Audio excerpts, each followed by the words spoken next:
let's talk about the other side. And Gary, I'm sorry to put you on the spot here, but if you have that sound, sound of Jeff Saturday, Saturday and the Colts, and I'll give you the preamble, and then Gary play the sound from Saturday talking about his critics.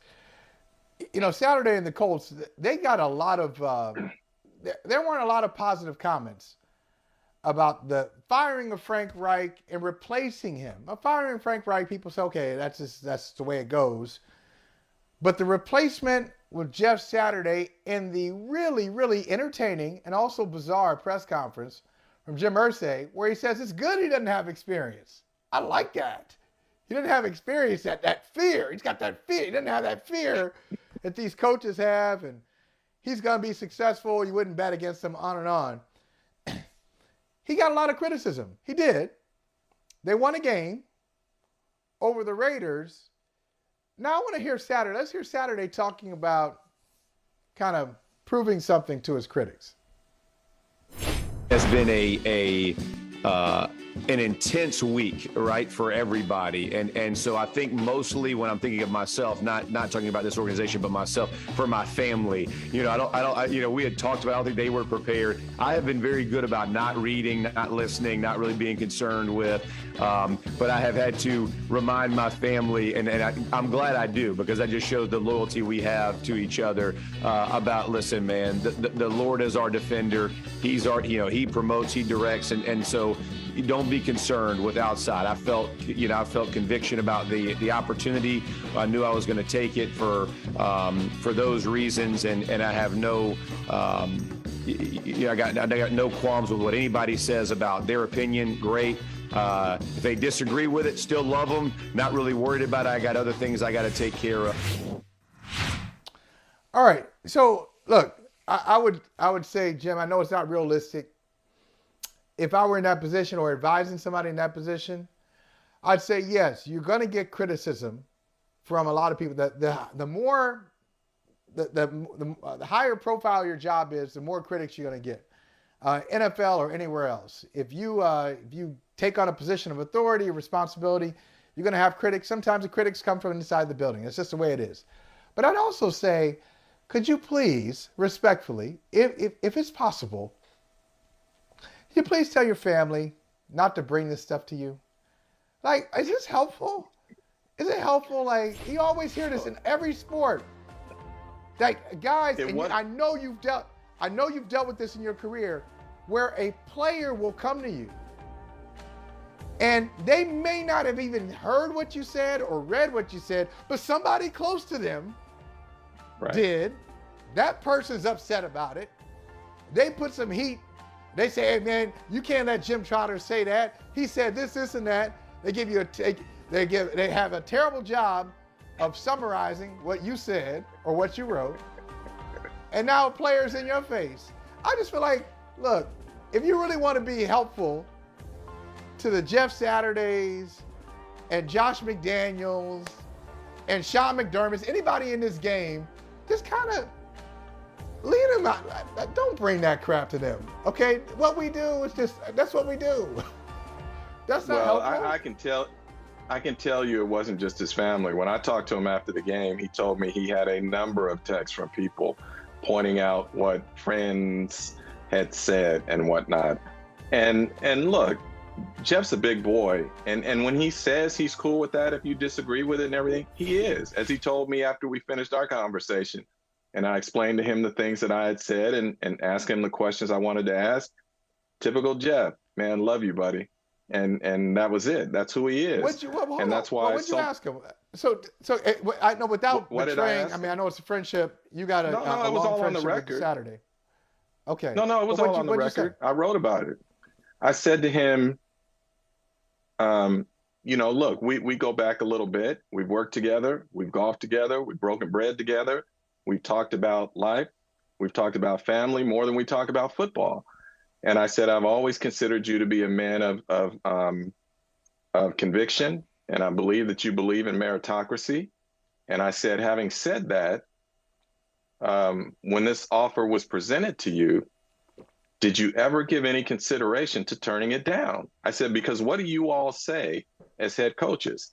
you ask your players, sometimes you are going to have to make personal sacrifices for the greater good. I said, did you consider turning this down to make a personal sacrifice for the greater good as it relates to merit and equality? And he told me no. And he said, number one, if he's being honest, yeah, he wanted the job. But number two, what he felt was that if he took it, he saw an opportunity to potentially do well and create opportunities for other players to go directly from the sideline or from the playing field to the sideline. And he said, working at ESPN, he sees the Boones of the world go from the broadcast studio to managing the Yankees. Or you see Mark Jackson go from broadcasting on ABC and ESPN to coaching the Warriors. Or you see Steve Nash go from not doing any of that to coaching the Brooklyn Nets. So he said, if I can create this opportunity for NFL players, then he said that's where the Lord is leading me. And Jeff, as everyone knows, is a big faith guy. And he felt he was being directed by a higher power to accept this job. So, because, the thing I said to him is the same thing I've said to you, Michael. I don't believe in writing critical things of people without at least telling them first what I'm writing and giving them an opportunity to address it. And so that's why I never wrote anything before I actually had a chance to talk to Jeff after playing text tag with him during the week. And he accepted what I had to say, just as he has accepted the criticism of others. But you know what? When he says he's not impacted by it, he's not. He's focused on doing his job, and he believes he's being led by a higher power, and that's what it is. Do you think he has proven anything with this victory? No. Is this a no? Right. Okay. Right. No. One, it's the Raiders, right? And the other thing is, this whole, football coaches often talk about the season being a marathon and not a sprint. And this whole thing, I hate prisoners of the moment, who a player can have one great game and all of a sudden it's like any criticism of him in the past now becomes unfair, or it was unfounded. It's like, no, he had a great game. We give him that. But history is history. And so Jeff Saturday's story isn't going to be written by this one game. It's going to be written by what happens over the next 7 weeks and even beyond. So, look, as I said to you then, and I said to him, outside the locker room on Sunday, I'm rooting for him. I am. If I'm in battle, I want Jeff Saturday on my side. He's that type of guy. But in terms of this situation and the merits of this situation, I disagree with it. I don't think it was right. And don't tell me that it's never been done before, because you and I talked about Josh McCown, moving away from an opportunity to potentially coach the Houston Texans. You can't say no. I'm fascinated by your conversation, and the last thing I'll ask you, and then we'll take a quick break and bring in our guy Mike Jones. Is there anything that from that conversation you walked away and said, okay, maybe I should have considered this, or I have a different opinion? I know you have a different understanding because you got his words on it, but did his insight then lead to a different opinion from you on this whole situation? Any part of it? No, because look, we never said that he couldn't be successful. And we still don't know if he will be. No one ever said that Jeff Saturday couldn't be successful as a head coach. The focus, at least I'll speak for me personally, not for anyone else. Mm-hmm. My focus was on the merits of it. Was it earned? Was the opportunity earned in relationship to others who have spent years, if not decades, trying to climb that professional ladder to get to the seat that Jeff Saturday now occupies? That was my only focus in this. So when you see his connection with the players, and he talks about he knows he can lead men, he can. When he got the job on Monday, he texted Matt Ryan that night and said, hey, I'd like to meet with you tomorrow. If nothing else, just to catch up. So Matt, who's been benched, he's going through some things in his mind about what's gone on. It's like, man, where's this going? Because he was shocked by the hiring of Jeff Saturday, just like every player was. So Matt meets with him the next day. So how does Jeff connect with him? He says, hey, I just want to know where you're at. He said, I know the emotions you're feeling. I've been through it. I was benched in Green Bay. So I just want to know where you're at. And implicit in all of that and very clear to Matt Ryan is that he's asking this question because he wants to get Matt back on the field if that is something Matt wants. And Matt says, let me talk to my wife. And Matt told me, he said, 5-minute conversation, goes back to Jeff and says, all right, Jeff, I'm ready. Let's go.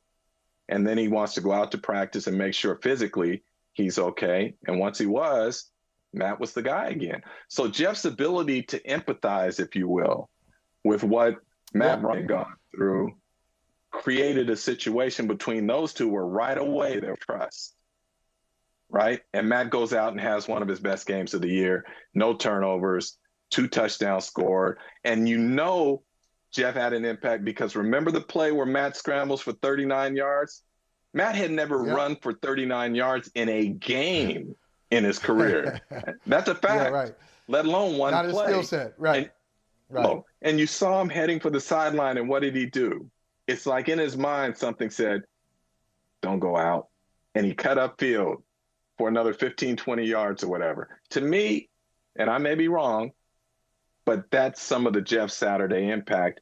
And Jonathan Taylor even said after the game, the one thing Jeff brought to that team during the week was passion. He renewed their passion for the game because he's authentic with it. That's who he is. So yeah, none of us ever said he couldn't be successful.